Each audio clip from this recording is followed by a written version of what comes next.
ఈ బంధం కొనసాగుతుందని నేను అనుకుంటున్నాను అన్నమాట. రైట్, మళ్ళీ వస్తాం సార్ మీ దగ్గరికి. మందటి శివపార్త్ గారు ఉన్నారు, జనసేన పార్టీ రాష్ట్ర అధికార ప్రతినిధి. శివపార్త్ గారు, గుడ్ ఈవినింగ్ అండి. గుడ్ ఈవినింగ్ అండి. బ్రహ్మనాయుడు గారు, ముందుగా మీకు ప్యానెల్లో ఉన్న పెద్దలకి అలాగే ప్రైమ్ 9 వీక్షకులకి గుడ్ ఈవినింగ్ అండి. చెప్పండి బ్రహ్మనాయుడు గారు. సో మొత్తానికి కలిసి ఉంటే కలదు సుఖం. టీడీపీ, జనసేన, బీజేపీ 2014లో విక్టరీ, 2024లో డబుల్ విక్టరీ. సో ఒకరికి ఒకరు గౌరవాన్ని, మర్యాద రామన్న సినిమాలో లాగా చాలా ఎక్కువ గౌరవాన్ని ఒకరికొకరు ఇచ్చిపుచ్చుకుంటా ఉన్నారు.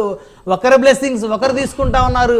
ఒకరికి ఒకరు ఎయిర్పోర్టుల దగ్గరికి వెళ్ళి కూడా సెండ్ ఆఫ్ ఇచ్చుకుంటా ఉన్నారు. సో శివపార్త్ గారు, చాలా ముచ్చటగా చూడముచ్చటగా ఉన్నాయి మీ 3 పార్టీలకు సంబంధించి ఒక బాండింగ్. సో ఈ బాండింగ్ ఎన్ని సంవత్సరాలు ఉంటుందని ఎక్స్పెక్ట్ చేయొచ్చండి? బాండింగ్ ఖచ్చితంగా ఇందాక లక్ష్మీనారాయణ గారు చెప్పినట్టు 10 సంవత్సరాలు ఉంటే బాగుంది. 10 సంవత్సరాలు కాదు, 15 సంవత్సరాలు ఉంటదని మేము మా అధ్యక్షుల గారు ఎప్పుడో ఆ అలయన్స్ ఏర్పడిన తర్వాతే చెప్పారండి. ఈ ఆంధ్రప్రదేశ్ సుస్థిర రాష్ట్రంగా, సుభిక్ష రాష్ట్రంగా, సౌభాగ్య రాష్ట్రంగా వెలగడానికి ఈ కూటమి 15 సంవత్సరాలు ఉండేలాగా నా సాయశక్తులా నేను ప్రయత్నం చేస్తాను. ఆంధ్ర రాష్ట్ర ప్రగతి కోసం నేను నిలబడతాను. ఈ అలయన్స్ ఉంటదని గట్టిగా ఆశిస్తున్నాను. అందరం అదే దృక్పథంలో ఉన్నాం కాబట్టే ఒకటయ్యాము అని చెప్పి ఆ రోజు చెప్పడం జరిగింది. ఆ దిశగానే మా అధ్యక్షుల వారి తరపున ఏదైనా కూటమి బలంగా నిలబడడానికే ఆయన 100కు 100% ఆయన శక్తియుక్తులన్నీ ఉపయోగిస్తారు. కాబట్టి మేము అసాధ్యాలని సుసాధ్యం చేసే పవన్ కళ్యాణ్ గారు చెప్పారు అంటే అది జరిగిద్ది అని సంపూర్ణ విశ్వాసం ఉంది. కాబట్టే మేము చెబుతున్నాం, ఈ కూటమి 15 సంవత్సరాలు ఇలాగే స్ట్రాంగ్ గా ఉంటది.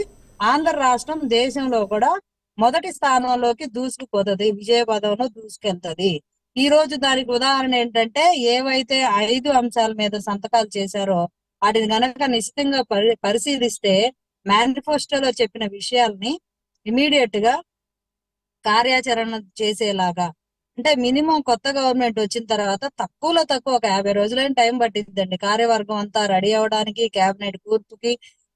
అన్ని ఇప్పుడున్న ఆంధ్ర రాష్ట్రాన్ని ఎంత బస్టు పట్టించారు, మన రాష్ట్ర ఆర్థిక పరిస్థితి ఏంటి, దాన్ని అసలు కనీసం ఒక ఎస్టిమేట్ వేయడానికైనా దాన్ని ఒక ఇంట్రాగేషన్ చేయడానికి కూడా కొంచెం టైం పడుతుంది. ఆ రీసెర్చ్ చేసి ఎలా ఉన్నాం ఏంటి అని చెప్పడానికి కూడా.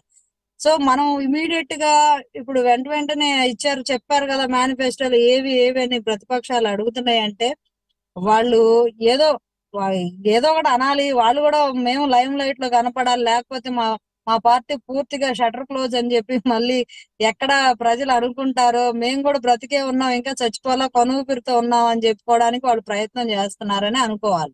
ఈ రోజు జరిగిన ల్యాండ్ టైటిలింగ్ యాక్ట్ రద్దు గురించి మాత్రం మంచి నిర్ణయం తీసుకున్నారు. ఇది ప్రజల ఆస్తుల భక్షణకు ఏర్పడిన యాక్ట్ కాబట్టి దీన్ని సమూలంగా నిర్మూలించారు. దానికి మేమంతా హర్షం వ్యక్తం చేస్తున్నాం. మేనిఫెస్టోలో చెప్పిన విషయం ఇది. అలాగే పెన్షన్ 4000, 3000 కాదు 4000 ఇస్తానని చెప్పింది. క్లియర్ గా 2 నెలలు కూడా కలిపి జూలైలో ఇస్తామని చెప్పడం హర్షించదగ్గ విషయం. ఎందుకంటే మేము రేపు వెళ్ళి థ్యాంక్స్ గివింగ్ చెప్పాలన్న ప్రజల్లో ఏమో పెన్షన్ వస్తుందా అని మేము అడిగి వాళ్ళకి ఆ భరోసా ఇవ్వడానికి ఉపయోగపడుతుంది. వాళ్ళు చెప్పింది చేశాము అనేది కూడా కాన్ఫిడెన్స్ కూడా వాళ్ళలో నింపినట్టు ఉంటది. మెగా డిఎస్సి నిరుద్యోగులు ఎంతో ఇప్పుడు జగన్మోహన్ రెడ్డి గారి లాగా ఎలక్షన్ ముందు హుటాహుటినిగా నోటిఫికేషన్ వేసినట్టు కాకుండా ఒక ప్రణాళికాబద్ధంగా మెగా డిఎస్సిని వెంటనే రాగానే ఉద్యోగాల భర్తీ అనేది, ఇది ఒక డిఎస్సి అనే కాదు మిగతా గవర్నమెంట్ పోస్టులు ఏవైతే ఉన్నాయో వివిధ శాఖల్లో అవి కూడా వెంటనే పూర్తి చేస్తారని మేము ఆశాభావంతో ఉన్నాం. ఎందుకంటే నిరుద్యోగ సమస్యను తగ్గించడానికే కూటమి ప్రయత్నం చేస్తుంది. కాబట్టి మొదటి ప్రాధాన్యత కూడా నిరుద్యోగం మీదే ఉంది. కాబట్టి సత్వరమే చర్యలు ఉంటాయి. దీని తర్వాత ఇది ఒకటే కాదు, డిఎస్సి ఒకటే కాదు, ఇంకా మిగతా శాఖల్లో ఉన్న ఖాళీలు కూడా భర్తీ చేస్తారు. అలాగే పవన్ కళ్యాణ్ గారి విజన్ నైపుణ్య గణన, యువకుల్లో గాని ఎవరిలో ఏ నైపుణ్యం ఉందో స్కిల్ గణన అనేది జరగాలి. ఆ జరిగి వాళ్ళు ఏ స్కిల్స్ లో ఎవరైతే బాగా దేనిలో ప్రావీణ్యం ఉన్నారో వాళ్ళకి కావాల్సిన వాళ్ళ స్కిల్స్ ని మెరుగుపరిచే వాతావరణం ఉండాలి.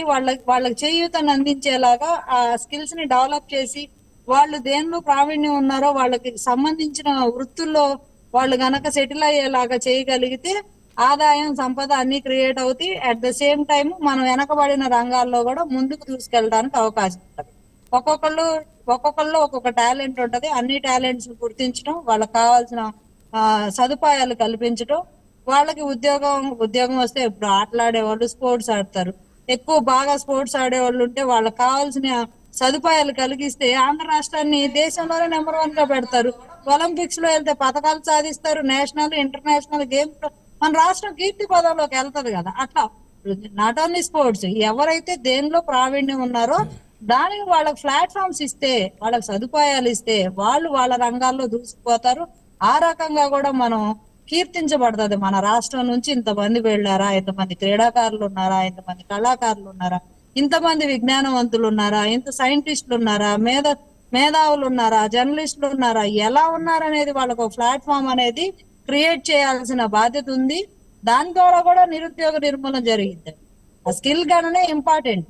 వాళ్ళకి వాళ్ళ స్కిల్స్ ఉన్న దానికి కాకుండా వేరే దానిలో పని చేసినా అది ఆత్మతృప్తి ఉండదు. కాబట్టి అందుకే వెనకబడి ఉండడానికి కూడా అది కూడా మెయిన్ కారణం. కాబట్టి మెయిన్ అది గుర్తించి స్కిల్ గణన అనేది జరగాలని పవన్ కళ్యాణ్ గారి విజన్ అది. రైట్. శివభారత్ గారు, దీన్ని బట్టి ఈ 5 మొత్తానికి పవన్ కళ్యాణ్ గారు ఏ శాఖ తీసుకోబోతున్నారు? అది ఇంకా అధికారికంగా రాలేదండి. మనకైతే సోషల్ మీడియాలో డిప్యూటీ సీఎం తర్వాత పంచాయతీ రాజ్ అని ఏదేదో ఎవరికి ఇష్టం వచ్చిన శాఖలు వాళ్ళు రాస్తున్నారు.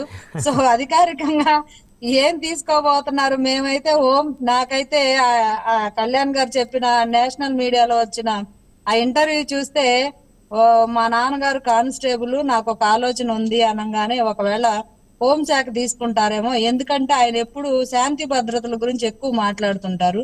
ఏదైనా లా అండ్ ఆర్డర్ స్ట్రిక్ట్ గా ఉంటే అన్ని సెటరేట్ అవుతాయి అనే దృక్పథం ఉంది కాబట్టి ఆయనకి. సో ఖచ్చితంగా హోంశాఖ ఏమన్నా తీసుకోవచ్చేమోనని ఆలోచన. Right right right. మళ్ళీ వస్తున్నా మేడం మీ దగ్గరికి. మొదటి సప్తగిరి ప్రసాద్ గారు ఉన్నారు, తెలుగుదేశం పార్టీ సీనియర్ నాయకులు, అధికార